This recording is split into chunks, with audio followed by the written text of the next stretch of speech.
Bonjour à tout le monde, bienvenue à toutes et à tous. Pour ma part, je m'appelle donc Stéphane Affilé. J'occupe le poste de directeur de clientèle depuis un peu plus de 13 ans chez Vfleet. Ce webinaire va être co-animé par mon collègue Audran qui vous a accueilli, qui est responsable de l'équipe des consultants Microsoft 365 et qui vous présentera plutôt le volet accompagnement, formation autour de la transformation vers Microsoft 365. Quant à Yvan Le Petroc, notre autre collègue, assurera lui le volet technique, parce que quand on parle de Microsoft 365, il y a forcément le sujet 365 sur sa partie fonctionnelle, accompagnement formation, mais aussi un volet technique. Alors, le sommaire, forcément quelques éléments pour mieux identifier, mieux nous connaître. Microsoft 365, quelques rappels sur le champ des possibles. On va faire vraiment beaucoup de choses.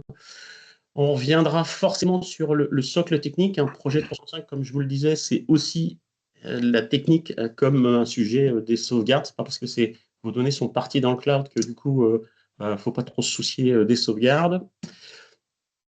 Petite erreur de manipulation. Et puis, forcément, les outils avec la formation, l'un ne va pas sans l'autre. Ce n'est pas possible, enfin, selon nous, en tout cas, c'est notre vision, hein, de mener un projet 365 sans accompagnement, sans formation. Et puis, une petite conclusion. Alors, rapidement, le groupe Vfleet en quelques slides pour vous présenter qui on est. Pour certains, vous connaissiez OMR, pour d'autres, c'était Dactyl.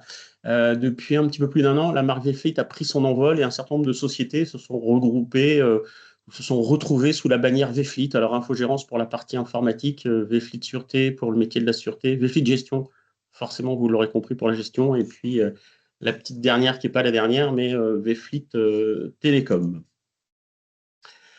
Un groupe comme le nôtre, forcément, se réunit autour de valeurs. La première de nos valeurs, c'est vous satisfaire.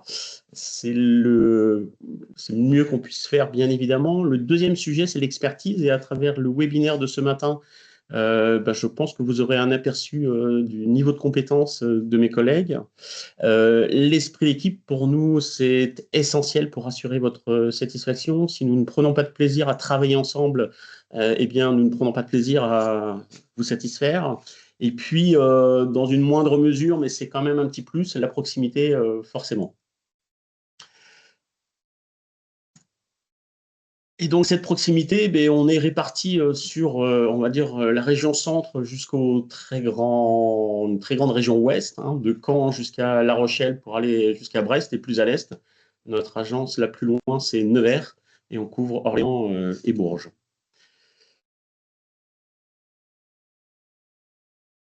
Alors, que faisons-nous chez Vfleet? On a 5 grands métiers, dont 2 sont portés par Vfleet Infogérance. Il y a un métier qui ne veut pas s'afficher, qui s'est caché. Un métier qui s'est caché. Voilà, il apparaît. Non. Voilà.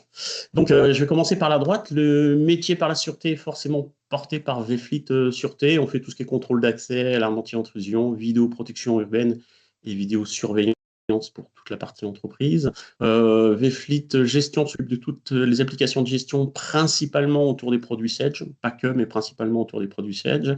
Vfleet Télécom s'occupe, comme son nom l'indique, de toute la partie lien, ma fibre, mais aussi toute la partie voix, la partie téléphonie. Et puis, Vfleet Infogérance porte 2 métiers, la partie cybersécurité, et le métier étant rose pâle, toute la partie système réseau et cloud, dans lequel on retrouve 365, la brique 365, l'écosystème 365, sujet du jour.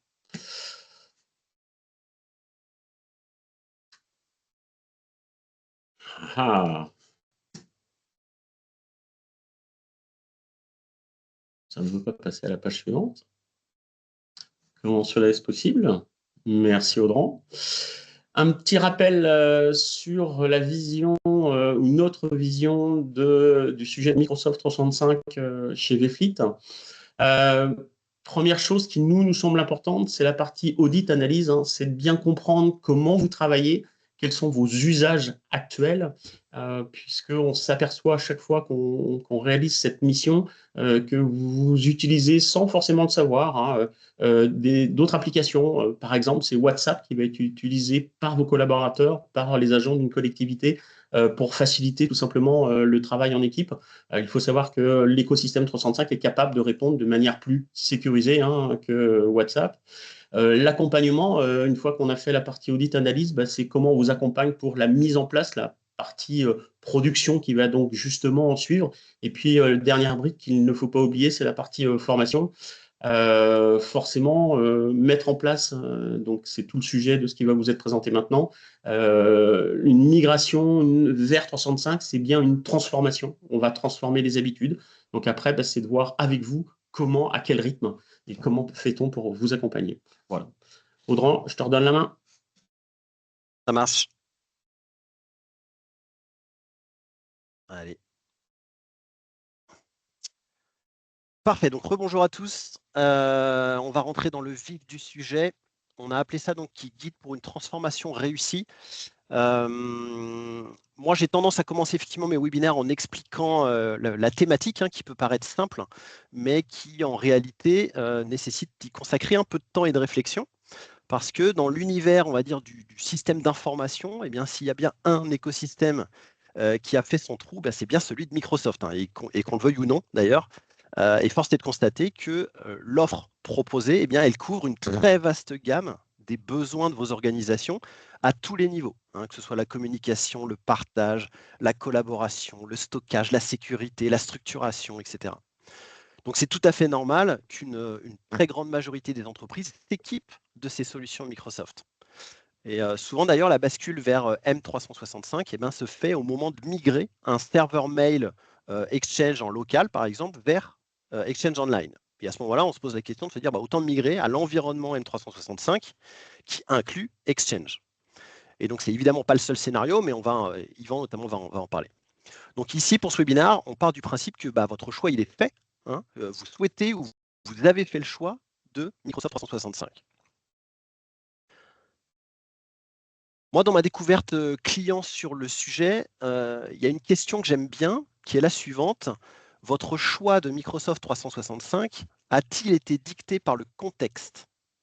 J'entends par là, est-ce que cette intégration, elle est due à un élément de type arrivée du Covid, développement du télétravail, problématique de collaboration, de partage, d'accès, ou simplement fin de support de votre système actuel ou de votre infra? Ou alors, est-ce que ce passage à M365, il a été réfléchi comme une stratégie de développement de l'entreprise? Bon alors, c'est presque une question rhétorique, hein, que je pose parce que dans les faits, c'est rarement anticipé de la sorte, ou pas assez en amont du moins. Et ce qui en pâtit à partir de là, bah, c'est le temps consacré à l'intégration des outils et surtout à leur adoption. Donc moi, je fais beaucoup de rendez-vous clients avec lesquels on fait un état des lieux et le constat est presque toujours le même. Il y a une sous-utilisation des licences M365. Et finalement, l'adoption de ces outils-là, bah, ça ne se résume pas à son installation technique. D'accord. Donc certes, c'est une composante très, très importante, hein, de la réussite du projet, mais seul, eh ben, ça revient à acheter une belle perceuse dernier cri simplement pour visser des meubles Ikea, quoi. Donc vous avez les bons outils, mais sans déploiement maîtrisé et une stratégie d'adoption, eh bien, vous allez rejoindre la longue liste des entreprises qui pestent contre le prix de leur licence alors qu'elles n'en utilisent qu'un faible pourcentage. Donc, quand on parle de M365, beaucoup pensent uniquement aux outils, donc Teams, Outlook, Word, Excel, etc. Mais en réalité, un projet M365, c'est bien plus qu'une question d'outils, c'est vraiment une transformation profonde de la manière dont vous allez travailler au quotidien. Donc ça repose sur quelques outils. Déjà un outil technologique, un pilier technologique. Donc ici, on parle de la migration des données, des licences, de la sécurité, de l'architecture technique. Donc ça, c'est fondamental, mais c'est la base du projet. Ensuite, c'est les processus. Ce qu'on appelle ici, c'est adopter M365. Ce n'est pas juste remplacer un serveur de fichiers par SharePoint, ce n'est pas remplacer sa messagerie par Outlook ou Teams. C'est l'opportunité d'optimiser les flux de travail dans vos organisations, de fluidifier la collaboration et de créer surtout des espaces projets ou clients, voire même en allant plus loin, d'automatiser des tâches qui peuvent être répétitives. Le troisième pilier, c'est l'adoption, hein. C'est souvent le point faible des entreprises, hein, puisque sans formation et sans accompagnement, vos équipes elles vont continuer à travailler comme avant et les bénéfices elles seront tout à fait limités à M365. Et puis le quatrième point, qui est souvent le moins sexy, on va dire, dans l'univers Microsoft, mais qui est néanmoins un des plus importants, c'est la gouvernance, puisqu'un projet M365, c'est un projet cloud qui doit être sécurisé et maîtrisé. Qui accède à quoi, comment on gère les partages de documents, quelle stratégie de protection des données, voilà, contrôle des accès, contrôle des identités, contrôle des outils. Et donc, sans une prise en compte globale de ces 4 piliers, votre projet, il risque d'échouer ou de ne pas tenir les promesses d'investissement que vous avez mis. Et c'est là donc qu'un bon accompagnement va faire toute la différence. Et je vous laisse deviner ce qu'on fait chez Vfleet.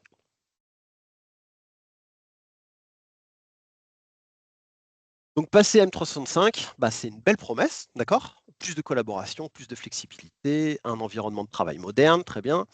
Mais dans la réalité, sans une vraie réflexion en amont, le projet il peut vite devenir une source de frustration plus qu'un moteur. Et donc le premier, ça représente quelques défis. Et le premier défi, vous l'avez tous en tête, je pense. Et à la lecture de la résistance au changement, vous avez peut-être déjà un nom qui vous vient à l'esprit chez vous, dans vos entreprises. En gros, ils sont habitués à stocker leurs fichiers sur un serveur local ou à échanger par email. Et donc, leur dire du jour au lendemain, on passe sur Teams et SharePoint, ça ne fonctionnera pas. Sans explication, sans accompagnement, ils vont continuer à utiliser leurs anciennes méthodes. Le deuxième défi, c'est l'impact sur votre activité. L'idée ici, c'est que un déploiement qui est mal préparé, il peut engendrer des interruptions, des pertes de données, des changements trop brutaux. Et donc, il faut s'assurer que la transition, elle soit progressive et adaptée à vos contraintes métiers. Et donc ça, on le cadre en amont du projet. Le troisième défi, on en a parlé, c'est l'adoption, hein. C'est un défi parce qu'on installe M365, on s'attend à ce que tout le monde l'utilise efficacement, mais ce n'est pas si simple, hein. Sans formation et sensibilisation, vos équipes elles vont exploiter qu'une infime partie du potentiel de la suite. Et ça, c'est acté. C'est 100% garanti et je le vois tous les jours chez tous nos clients. On revient à la partie gouvernance auquel on joint forcément la sécurité. On a évoqué le sujet, hein, qui peut accéder aux documents, comment on évite la fuite d'informations sensibles, comment on maîtrise sa gestion documentaire, parce que le risque d'erreur humaine ou de faille de sécurité, il augmente s'il n'y a aucune stratégie de gouvernance qui est mise en place dès le début. Et puis le dernier, c'est ce qu'on appelle la cohérence des usages. Ce qui veut dire qu'on a intégré les outils M365, certains collaborateurs vont utiliser Teams, d'autres vont rester sur les emails, certains vont stocker sur OneDrive, d'autres vont rester sur le serveur local. Résultat, au lieu d'unifier le travail, vous avez encore plus divisé les outils, vous avez créé des silos. Et pour ça, il faut établir un cadre clair pour structurer les usages et assurer une cohérence au sein de l'organisation. Donc tout ça, ça nous fait dire qu'un projet M365, ça ne doit pas être vu comme une simple mise en place d'outils, ça doit être réfléchi, planifié et accompagné pour garantir le succès. Mais pour ça, il y a bien évidemment des prérequis techniques, un socle technique à mettre en place. Et pour vous parler de ça, je vais laisser la parole à notre expert maison, Yvan.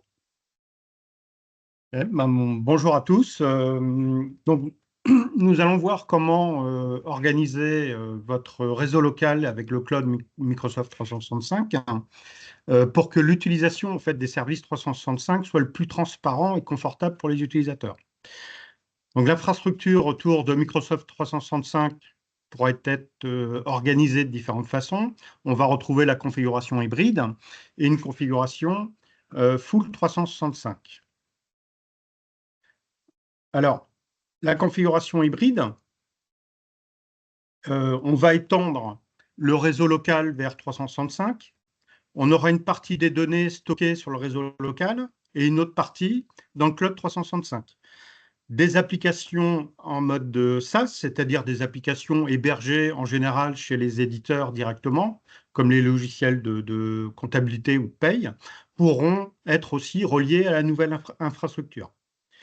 Donc, pour simplifier l'accès aux données hébergées sous 365, les identifiants locaux ou les identifiants AD, le login et le mot de passe, sont synchronisés vers Entra. Entra, c'est la console Active Directory dans 365 pour pouvoir gérer les utilisateurs.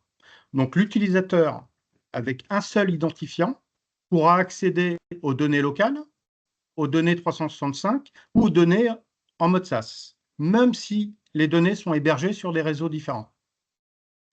Donc, l'avantage de la configuration hybride, c'est que les besoins d'accès aux données depuis Internet pourront être privilégiés sur 365, ce qui va permettre de fermer les portes d'entrée sur votre réseau local. Toutes les données que vous allez exposer sur Internet vont être faites sur 365. Alors, l'accès aux données pourra être simplifié forcément pour les nomades et les utilisateurs distants, hein, si via un site SharePoint ou une équipe Teams, donc tout en gardant les données stratégiques sur le réseau local. Ces données seront moins exposées en fait à Internet. La configuration hybride peut aussi faciliter le télétravail via des sites SharePoint ou des équipes Teams. Les identifiants sont communs entre le réseau local et les services 365. Alors, à la différence avec la configuration full 365, donc la configuration en full 365, il n'existe plus d'infrastructure serveur localement. On intègre les postes dans 365 et l'identification ou l'accès aux données est validé par 365. L'accès aux données s'effectue via Internet, donc ce qui veut dire plus d'Internet, plus d'accès aux données. Hein. Si vous souhaitez basculer sur une configuration en full 365, il faudra d'abord établir une configuration hybride pour pouvoir migrer l'ensemble de vos données locales vers les services 365. Donc, les applications SaaS pourront bénéficier de l'identification 365 pour faciliter l'accès à l'application. Comme pour une configuration hybride, cela évite de multiplier en fait les logins utilisateurs. Hein. Donc, les avantages de la configuration en full 365, l'infrastructure locale sera minimale. On va retrouver des stations, des éléments de sécurité comme les firewalls et la connexion Internet. Donc, le coût du système informatique est intégré comme une charge d'exploitation au lieu d'un investissement. On va se retrouver avec un abonnement sous forme de mensualité ou d'annualité. Cette configuration facilite grandement le télétravail car l'accès est possible depuis n'importe quelle connexion Internet après identification et suivant la sécurité mise en place. Hein. Alors, les inconvénients, le cloud 365 n'est pas un cloud souverain. Donc, c'est pas un cloud européen. Hein, mais les données 365 sont stockées quand même dans les data centers français,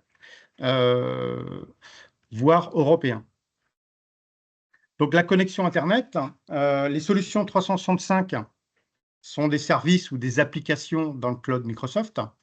L'accès à ces sites se fait obligatoirement via une connexion Internet. Donc, cette connexion Internet doit être confortable. Si la connexion Internet n'est pas suffisante, cela va générer des lenteurs d'utilisation qui aura comme conséquence une insatisfaction des utilisateurs. Si la connexion Internet n'est pas disponible, l'accès aux données ne sera pas possible. Alors, pour préparer le tenant 365, donc il va falloir préparer ce tenant 365. Le tenant, c'est le portail 365 de l'entreprise hein, qui regroupe l'ensemble des services comme la messagerie, Teams, le OneDrive, le SharePoint et d'autres applications hein, qu'on va trouver sur 365. On va venir enregistrer les différentes licences qui seront ensuite associées aux utilisateurs. Il va falloir aussi enregistrer vos domaines pour pouvoir générer des adresses de messagerie avec votre nom de domaine. Donc la gestion DNS de ce domaine va être obligatoire. Cette gestion des domaines peut être faite depuis des plateformes comme Orange, Gandhi, OVH ou Amen. Donc il va falloir ensuite créer les utilisateurs. Il y a deux façons de créer les utilisateurs, soit directement sur le portail 365, ou soit en synchronisant les comptes locaux ou les comptes AD existants vers le portail 365. Donc, c'est-à-dire vers Entra, qui est la console Active Directory sur 365. Le logging synchronisé correspondra à l'adresse de messagerie. Ainsi, chaque utilisateur pourra accéder aux données locales ou en cloud en s'identifiant avec son adresse de messagerie et son mot de passe habituel. Donc, afin de sécuriser les comptes 365, il faudra obligatoirement renforcer les mots de passe existants si cela n'est pas déjà fait. La politique de mot de passe forcera le changement de mot de passe de façon périodique et devra être complexe. Donc, complexe, ça veut dire 14 caractères minimum, avec des majuscules, des minuscules, des chiffres et des caractères spéciaux. Il va falloir ensuite synchroniser les comptes locaux. Donc, les identifiants, c'est-à-dire les logins et les mots de passe, sont synchronisés vers 365. L'avantage de synchroniser les comptes locaux est que les utilisateurs utiliseront les mêmes identifiants, leurs adresses de messagerie et leurs mots de passe habituels. Donc, tous les utilisateurs connaissent leur adresse de messagerie et leur mot de passe. Les groupes locaux peuvent être aussi synchronisés pour gérer ensuite les droits d'accès aux données qui vont être migrées dans le cloud 365. Donc, pour synchroniser les comptes AD, on va utiliser un outil de synchronisation qui s'appelle Entra Connect et qui sera installé en fait sur un serveur local. L'accès, alors concernant la sécurisation de l'authentification dans le cloud, l'accès au service 365 est connu de tous. Tout le monde peut connaître l'adresse du site Microsoft 365. Il faudra donc renforcer le logging avec un code temporaire fourni en général par une application installée sur un smartphone. Ou on pourra adopter aussi une autre méthode de multi-authentification. Donc, si la mise en place de la multi-authentification est compliquée pour la totalité des utilisateurs, ça peut arriver, il faudra quand même obligatoirement sécuriser les profils stratégiques, comme la direction, la comptabilité ou le bureau d'études, par exemple. Donc, une fois que tout ça est fait, on va venir associer les licences aux utilisateurs qui vont ouvrir l'accès aux applications 365. Donc, suivant les licences associées, l'utilisateur aura accès à plus ou moins d'applications. Alors, concernant la migration des messageries, donc il existe différents types de messageries. Donc, suivant la solution de messagerie à migrer, cela va déterminer une méthode de migration. Celle-ci peut être plus ou moins contraignante. Si vous utilisez le client Outlook, celui-ci devra aussi être en version 2019 minimum. Donc, avant de procéder à une migration, il faudra peut-être prévoir la mise à jour des clients Outlook avant d'effectuer la migration. Donc, le client Outlook doit être en version 2019 minimum. Alors, si vous avez un serveur Exchange local, on va adopter pour une configuration hybride pour pouvoir migrer l'ensemble de vos boîtes aux lettres vers 365. Donc, nous allons créer une cohabitation de fonctionnement entre l'ancienne et la nouvelle solution de messagerie. Cela va permettre de migrer les différentes boîtes aux lettres vers Exchange Online. Exchange Online, c'est en fait Exchange sous 365. Le contenu complet d'une boîte aux lettres, comme les messages, les calendriers, les contacts, le contenu complet est migré.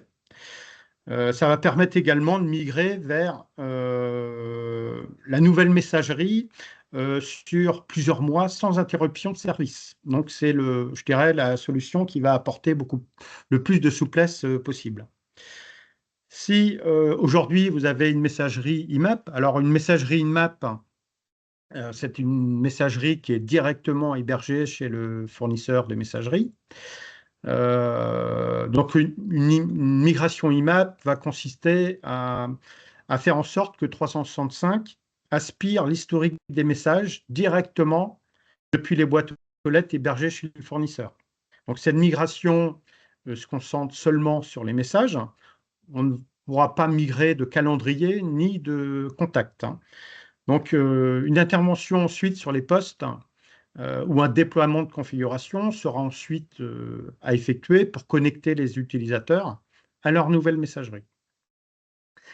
On va trouver aussi sur les réseaux locaux, donc ça reste quand même des anciennes messageries maintenant, des messageries POP. Donc en général, avec une messagerie POP, l'historique de messages est généralement stocké sur le poste de l'utilisateur et donc en général pas sauvegardé. Donc une intervention sur les postes utilisateurs est obligatoire. Ce type de migration est plus contraignante et dérangeante pour les utilisateurs. Les messageries, calendrier et contacts seront migrées sur ce type de messagerie. Donc en général, la prestation liée à ce type de migration est plus lourde, car une intervention de 20 à 30 minutes environ sera effectuée sur tous les postes pour pouvoir rapatrier l'ensemble de l'historique de messagerie. Alors une fois la migration terminée, les utilisateurs vont pouvoir bénéficier d'une boîte aux lettres de 50 gigas, sécurisée et accessible depuis n'importe où sur la planète, depuis un PC, un Mac, un smartphone ou une tablette.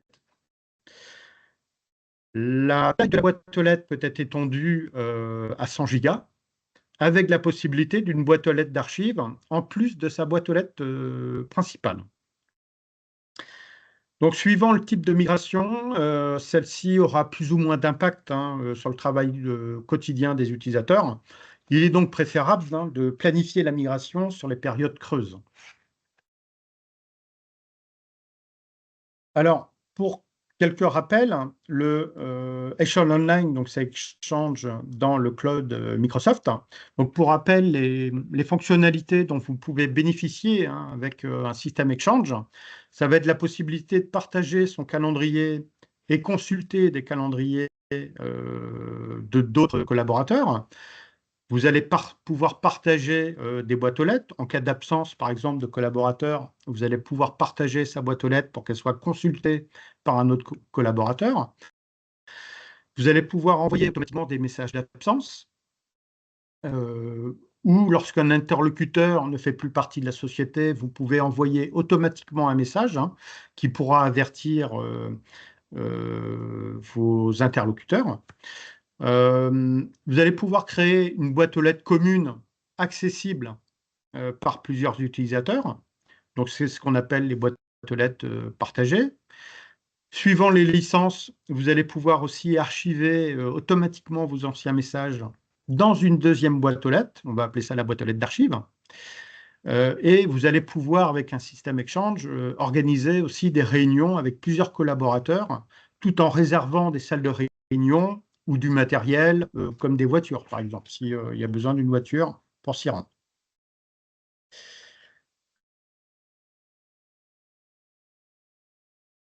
Alors, pour migrer un serveur de fichiers, puisque vous avez la possibilité aussi de migrer un serveur de fichiers, donc dans sa totalité ou partiellement. Donc, ce type de migration, ça peut être aussi le moment de réorganiser le stockage de vos données bureautiques et de prendre le moment pour avoir une réflexion justement pour stocker autrement vos données bureautiques. Donc, en fait, un site SharePoint, c'est aussi une GED, ce qui va permettre en fait de rechercher beaucoup plus facilement un fichier dans un gros volume de données. Un espace de 1 Teraoctet est attribué de base sur chaque tenant 365. Il sera possible d'étendre ce stockage en rajoutant des licences d'extension de stockage, si vous voulez augmenter en fait votre volume de stockage de 1 Tera. Pour migrer les droits d'accès, il faudra obligatoirement avoir synchronisé vos comptes utilisateurs locaux et vos groupes de sécurité. Sinon, les droits d'accès seront à configurer depuis le site SharePoint directement et de façon manuelle. Alors, on pourra utiliser un outil ou un logiciel permettant de transférer ces données. Alors, comment ça va se passer? En fait, une première copie complète de votre serveur de fichiers vers un site SharePoint sera effectuée.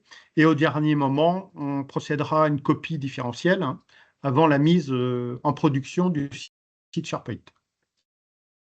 Alors, l'accès au site SharePoint pourra se faire en mode web.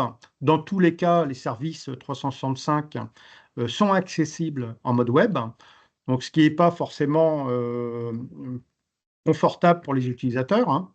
Donc, l'accès au site SharePoint pourra être accessible depuis l'explorateur du fichier, du poste de l'utilisateur aussi, comme un mappage réseau. Donc, l'utilisateur pourra ainsi conserver ses méthodes de travail, puisqu'il aura accès au site SharePoint comme un mappage réseau depuis son explorateur de fichiers. Donc, si vous voulez migrer aussi vos données vers un site SharePoint, il va falloir faire attention aux fichiers bureautiques avec macros. Il est conseillé de faire des tests, voir si vos macros vont continuer à fonctionner dans un site SharePoint. Les fichiers de DAO, de dessin, de bureau d'études ne sont pas des fichiers qui sont compatibles avec un site SharePoint.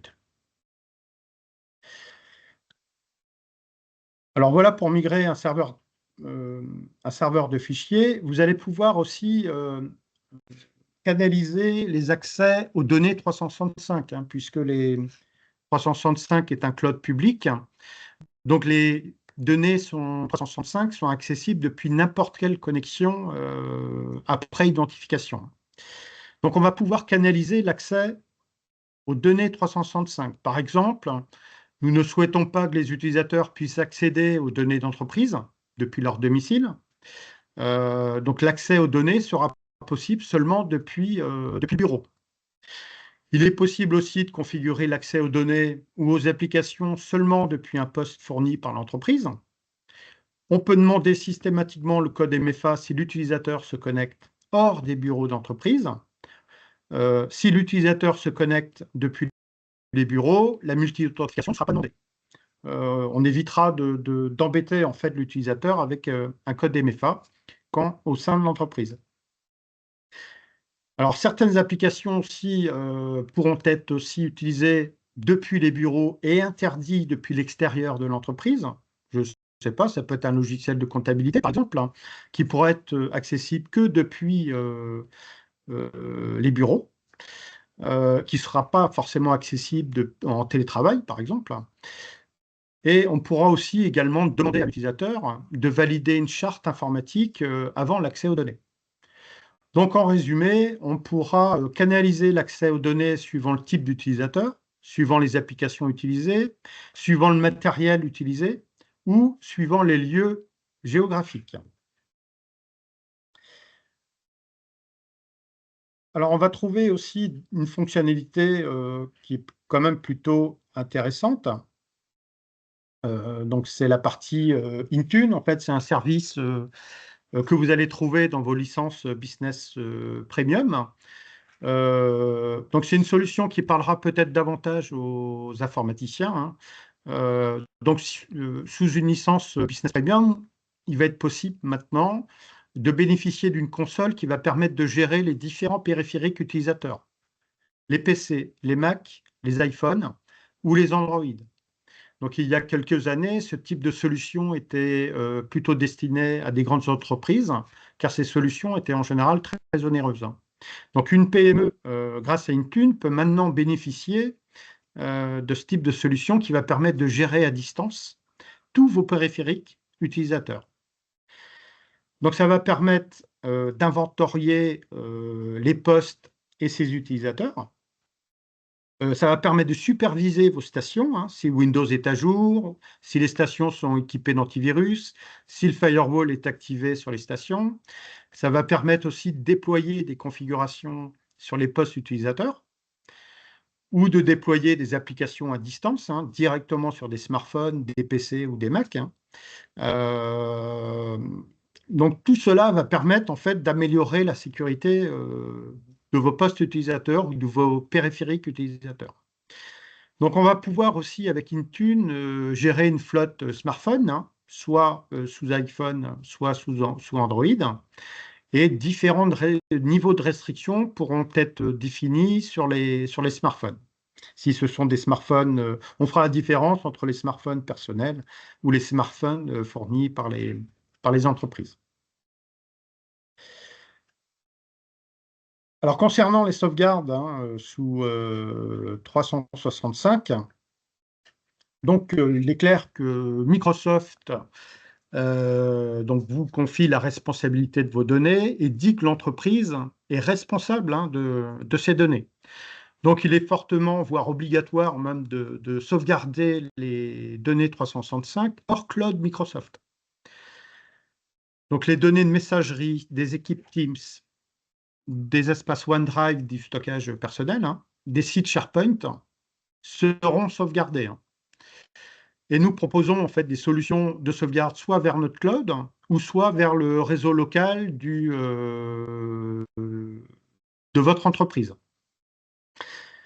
Alors, pour faire aussi une parenthèse hein, sur les sauvegardes de vos données locales, cette fois-ci, donc il est vivement conseillé de stocker ces sauvegardes soit sur un serveur immuable, soit sur des supports amovibles, comme les bandes LTO ou des bandes RX, voire des disques durs, hein, pour faire face à d'éventuelles attaques réseau.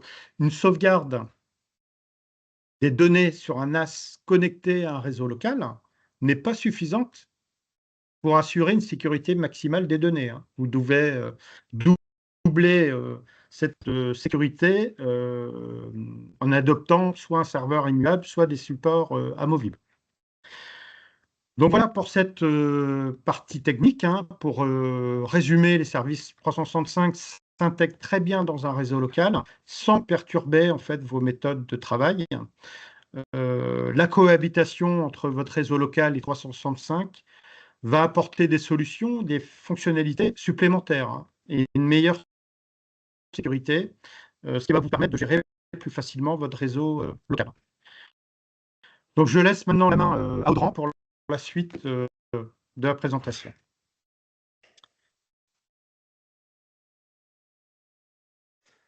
Parfait. Merci beaucoup, Yvan, pour tes explications.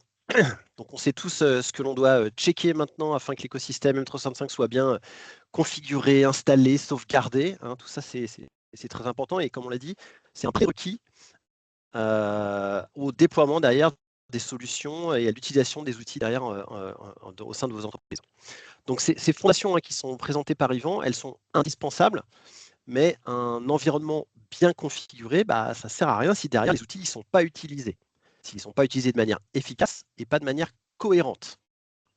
Donc, sans une bonne structuration des usages, eh bien, vous risquez tout simplement de vous retrouver avec une adoption qu'on qualifiera d'anarchique partielle, voire avec des doublons d'outils.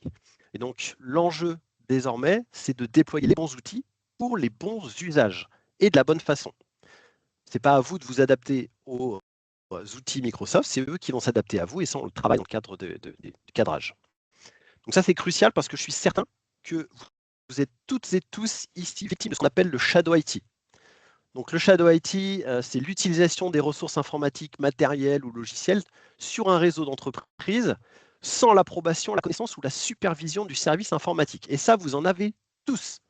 Donc j'en affiche ici une liste non exhaustive, mais c'est à peu près ce qu'on retrouve le plus souvent. Stéphane en a mentionné WhatsApp, mais il y en a bien plus, hein, du Messenger, du Signal, du Telegram, de l'iCloud, du Google Docs, du Google Drive, du Dropbox, du WeTransfer, du Slack, du Notion, du Trello. Enfin, vous avez probablement tous entendu parler de ces outils-là, ils sont peut-être utilisés chez vous. Et toute cette utilisation-là, bah, ça représente un risque en fait, que vous n'avez pas envie de prendre, puisqu'en fait, ça provoque par exemple l'utilisation de mauvais canaux de communication. Hein, où sont stockées les discussions, qui y a accès, quelles informations y transitent, le partage de fichiers via des outils qui s'approprient ce que vous y mettez, Hein, quand on veut transférer un gros fichier via WeTransfer, qu'est-ce que WeTransfer fait de ce fichier? Est-ce qu'ils ont accès? Est-ce qu'ils peuvent l'utiliser? Est-ce qu'ils peuvent le faire travailler sur des IA, etc. Ces utilisations, ça peut coûter de l'argent, d'accord? C'est souvent soumis à licence, qui parfois même sont payés par l'entreprise. Et donc, ça représente un coût non négligeable alors que vous avez ces outils-là dans l'univers Microsoft. Ces logiciels, ils peuvent récupérer vos données pour éventuellement les faire travailler. Et vous ne voyez pas ce qu'il y a, et donc vous ne pouvez pas contrôler ce qui est utilisé. Et puis, dernière chose, vous avez des risques de non-conformité par rapport à vos obligations, notamment en termes de RGPD. Hop. Yvan, je t'invite à enlever le contrôle du...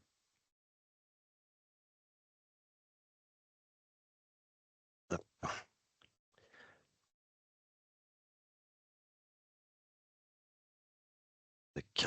Voilà. Il y a donc l'utilisation d'outils tiers, alors même que l'équivalent existe au sein des licences dont vous disposez.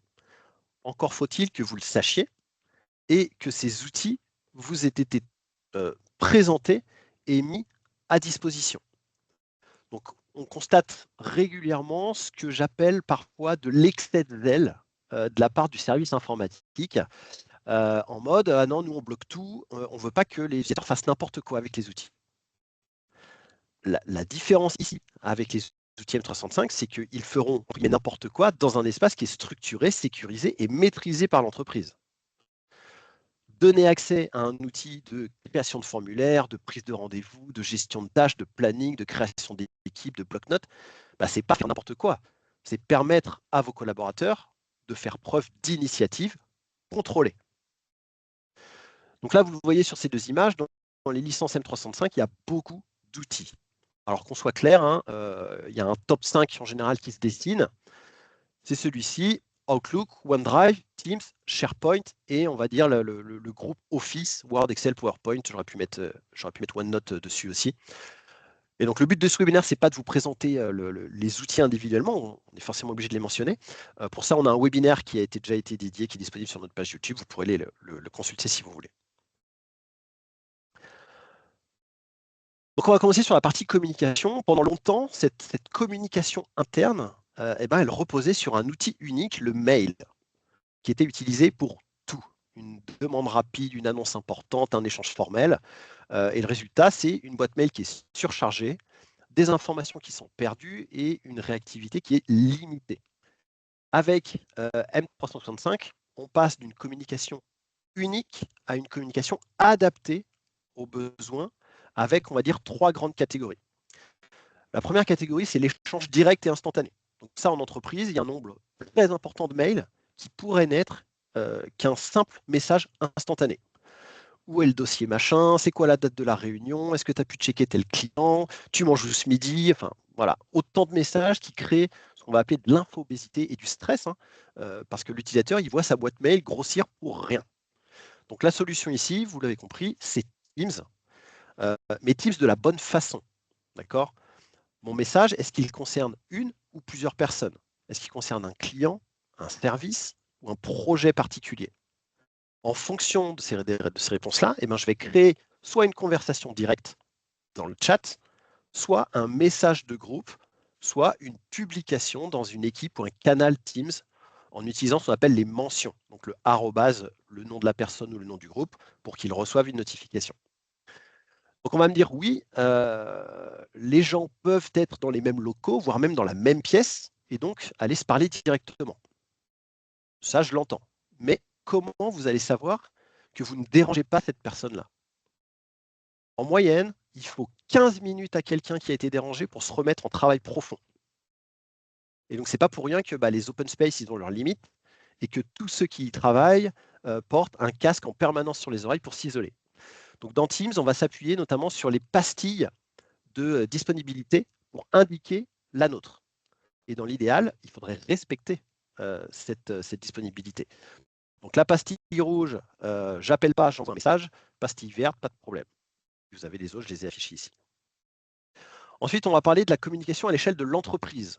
plutôt pour des annonces importantes, des actualités internes, des changements organisationnels, des nouveaux projets, voire même du team building par exemple. Tout ça qui était autrefois envoyé par mail à toute l'entreprise. Et le problème, c'est que certains ne lisent pas leurs mails, d'autres les ignorent, et l'information se perd dans la masse, parce que c'est un mail en plus de tous les autres. Donc la solution préconisée ici, ça va être la création plutôt et l'utilisation d'un intranet avec la pierre angulaire de l'écosystème Microsoft qui est SharePoint.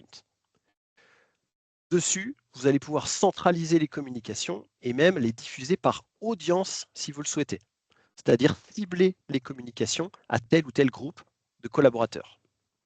Et donc sur SharePoint, ce sera donc des informations accessibles au plus grand nombre et plutôt descendantes, informatives. Si vraiment on veut aller plus loin et créer une dynamique, on va dire, d'interaction sur des sujets transverses, on pourra utiliser Viva Engage, anciennement Yammer, pour ceux qui ont connu ce réseau social d'entreprise.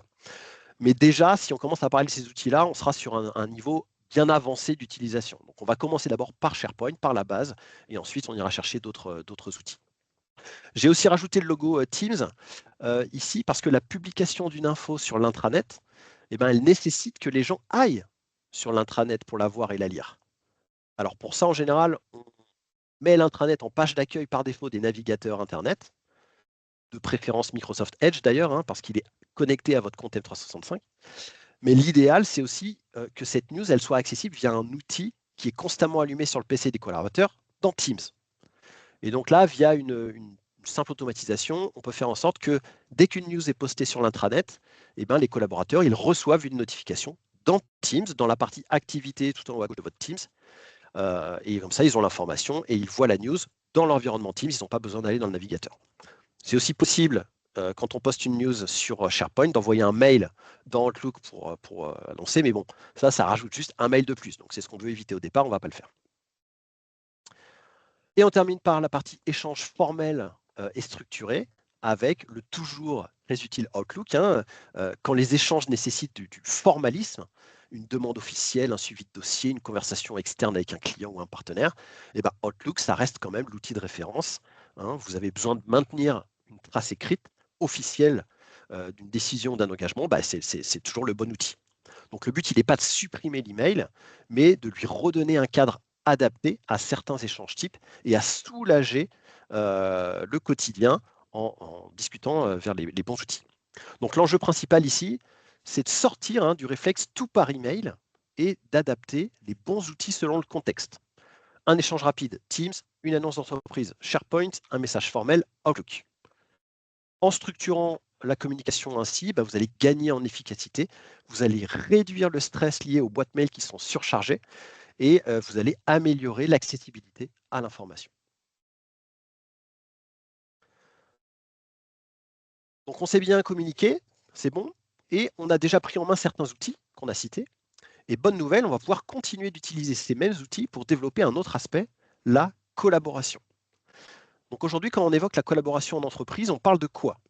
Des réunions en présentiel, éventuellement un peu à distance ou en hybride, des comptes rendus sous Word stockés on ne sait où, des notes papier, voire un tableau blanc physique dans une salle de réunion, un paperboard, des allers-retours de mails avec pièces jointes pour suivre des modifications, etc., etc.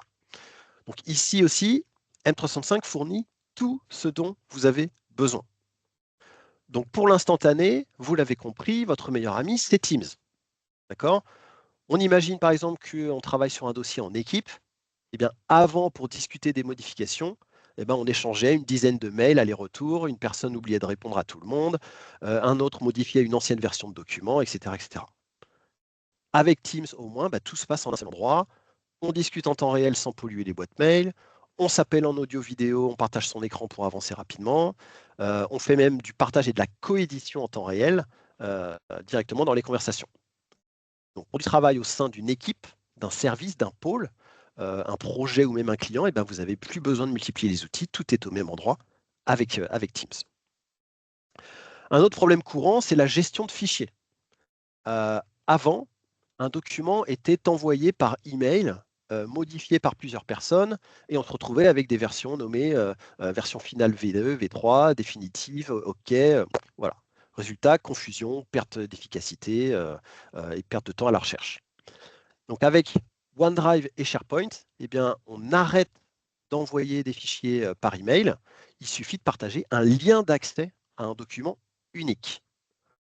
OneDrive éventuellement pour des fichiers personnels et SharePoint pour stocker et gérer des fichiers d'équipe ou d'entreprise.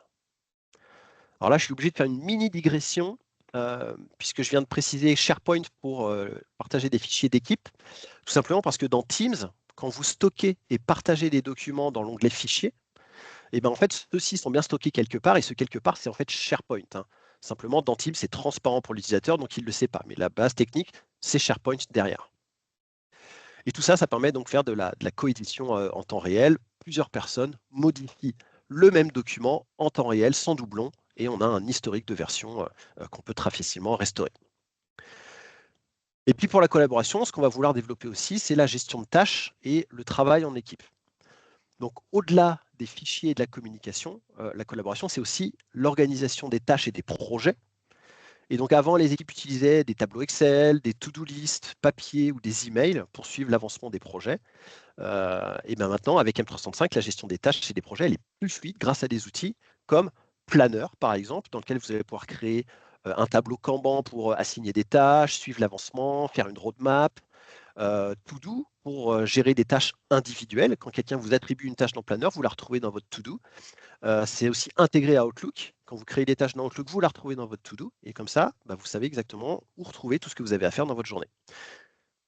Et quand ça s'est maîtrisé, eh ben, on pourra aller chercher un des derniers composants de l'univers M365 qui s'appelle Loop. Alors, vous l'avez peut-être entendu parler, mais je crois que pas grand monde l'utilise alors qu'il est assez puissant, qui permet de créer des blocs de contenu dynamique. Et donc ça, au même titre que ce qu'on disait tout à l'heure, c'est des outils qu'on ira chercher un peu plus loin quand on aura déjà maîtrisé les outils de base. L'autre grand point de l'univers Microsoft, c'est la partie de gestion documentaire. Donc ça, on a fait un webinaire dédié à ça qui est disponible sur notre page YouTube.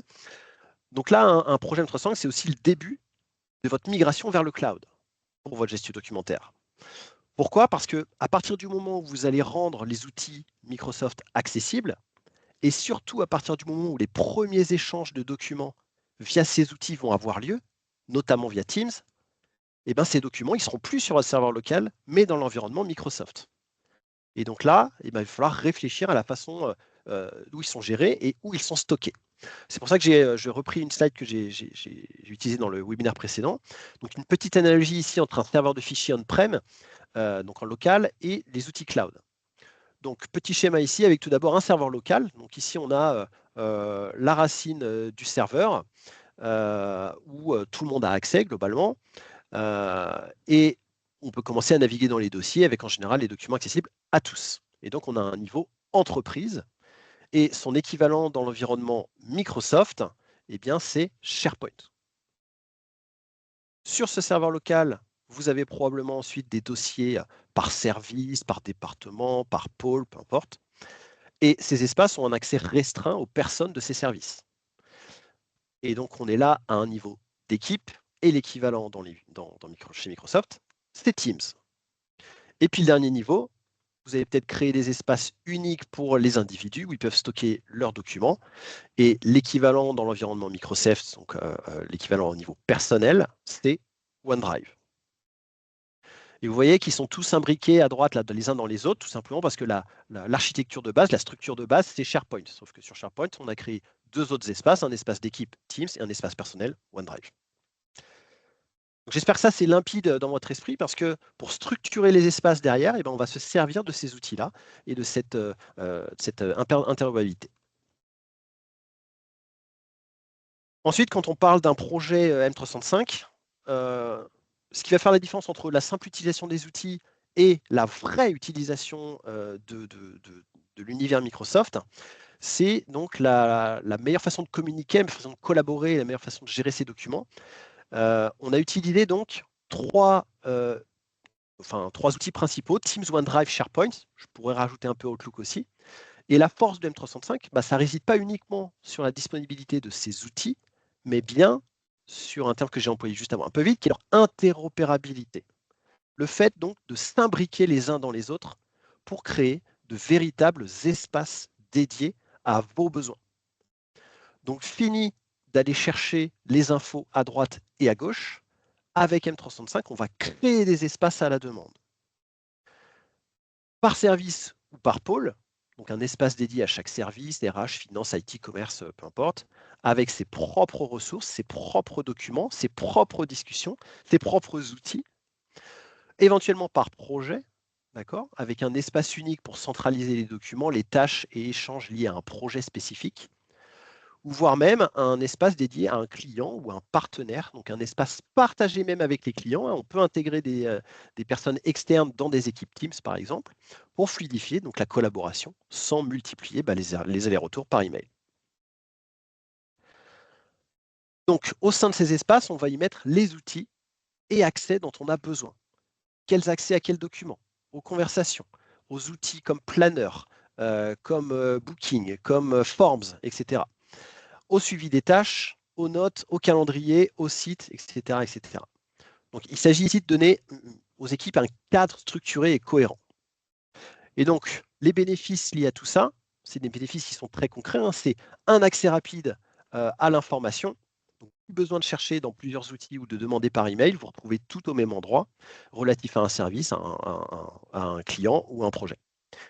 La communication, on va dire, plus claire et efficace. Donc, les équipes, elles savent où poser leurs questions en fonction du sujet. Et puis surtout, un cadre sécurisé et contrôlé, puisque chaque espace a ses propres règles d'accès. Uniquement les personnes qui sont dans les équipes ont accès à ce qui est mis dedans, ce qui évite donc de partage accidentel ou des données sensibles. Donc encore une fois, ici, le but, c'est d'offrir aux équipes un cadre de travail et structuré pour éviter la dispersion et améliorer la productivité. Donc parfois, on a les outils à disposition, on a réfléchi aux espaces, aux accès, aux ressources, à la sécurité, à la gouvernance, on a déployé tout ça et c'est parti. Donc vous allez voir, Teams, c'est simple, c'est ludique. OneDrive, c'est comme un disque dur. SharePoint, c'est comme un site web. Outlook, c'est bon. Vous savez envoyer des emails.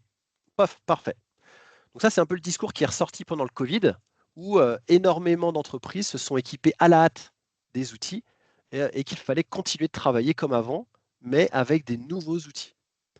Alors, oui, en soi, chaque outil pris indépendamment est relativement accessible et intuitif. Mais penser que les collaborateurs apprendront seuls à les utiliser, c'est une erreur qui est courante et qui entraîne une adoption qui est partielle, voire nulle, et en tout cas inefficace. Donc M365, ce n'est pas une mise à jour d'Office, c'est une transformation de la manière de travailler au quotidien. Et ça demande un accompagnement qui est structuré pour éviter que les utilisateurs se sentent perdus ou continuent à utiliser leurs anciennes méthodes. Donc là, je vous ai juste mis un petit tableau des choses sur lesquelles on peut former les utilisateurs. Donc, on les forme d'abord à l'environnement M365 de façon globale. On va distinguer les différents espaces, leur apprendre la logique de chemin de vie d'un document, savoir où stocker, comment partager, comment échanger, etc. Et une fois que ce vernis il est posé, on pourra aller chercher des formations plus spécifiques pour structurer, organiser, créer des espaces, etc. Donc ici, c'est important que les formations elles soient dans un mix descendant, etc. Et pour information, on est nous Microsoft Solution Partner, et donc on est validé par Microsoft pour faire ces formations-là. Ce qu'il faut surtout mettre en place, c'est des stratégies d'adhésion à Microsoft. Donc, le but, par exemple, c'est de donner du sens, leur expliquer pourquoi ces outils sont mis en place. Parce que si on dit simplement à partir de demain, vous allez utiliser Teams et SharePoint, il n'y aura pas d'adhésion. En revanche, si on leur explique en quoi ça va faciliter leur travail, on donne du sens. Ensuite, il faut les impliquer. Il faut intégrer les utilisateurs dans la démarche. Donc pour ça, on peut identifier des ambassadeurs internes dans chaque service. Et ces ambassadeurs, ils vont devenir le relais du changement en entreprise. On va travailler sur une adoption qui est un peu plus progressive. On va y aller, on ne va pas faire de changement brutal. On va éviter de tout imposer d'un seul coup. Et puis derrière, ce qui peut être intéressant, c'est de valoriser des résultats pour booster l'adoption, donc mettre en avant les réussites des personnes. Donc l'intérêt, c'est d'avoir une approche, c'est un projet humain, et donc on va communiquer, on va démontrer et on va supporter tout ça. Et donc comment on estime tout ça? Nous, on a mis en place ce qu'on appelle un audit fonctionnel. Donc un audit, c'est quoi? C'est en gros l'analyse de vos usages, de vos outils, de vos besoins, de la façon dont vous exploitez les ressources disponibles au sein de vos équipes. Et cet audit, il va servir de base à l'analyse de votre organisation sur les sujets donc, de la collaboration, de la communication, de l'accessibilité, de la productivité et de la sécurité. À partir de là, on aura un état des lieux, les points d'amélioration, de développement et de montée en compétences autour des sujets M365. Donc ça intègre principalement le côté fonctionnel et humain, mais aussi une partie technique, puisque comme Yvan vous l'a expliqué, pour tout projet M365, il y a un certain nombre de prérequis. Donc on va passer un peu de temps chez vous, on va rencontrer les gens, on va discuter, on vous fait ensuite un rapport d'audit accompagné d'un rendez-vous de restitution, et à partir de là, on peut vous faire une proposition commerciale sur laquelle on peut lancer le projet. Je termine simplement en vous affichant, on va dire, la synthèse d'un projet 365 avec un peu toutes les étapes relatives à un projet. Donc, vous voyez qu'il peut y en avoir quelques-unes. Ça peut faire peur comme ça, mais certaines peuvent être condensées. Donc, un audit, la définition ensuite du plan de déploiement et de la roadmap. On sécurise tout ça, toute la partie technique au début que vous a mis en avant Yvan. Et ensuite, ce qui pourrait prendre le plus de temps, c'est la création des espaces, surtout s'il y a une migration sur SharePoint pour créer l'environnement. Et puis, ce qu'il faut bien entendre, c'est faire de la formation utilisateur, suivre l'adoption et aller chercher des nouveaux besoins par la suite. Voilà, je passe très vite là-dessus. Je vous rappelle juste que VFleet peut vous accompagner sur la définition de vos besoins par rapport à vos usages, l'accompagnement ou l'intégration, au déploiement et à la formation de ces nouvelles solutions, et bien sûr à la gestion de votre SI de par notre spécialité d'infogérance. J'en ai fini pour ma partie, il est 11h05. Si pour ceux qui ont un peu de temps pour continuer, on vous propose de nous poser éventuellement vos questions. Et dans ce cas, je vous remercie de votre présence. Et ce webinaire sera disponible en replay sur notre page YouTube.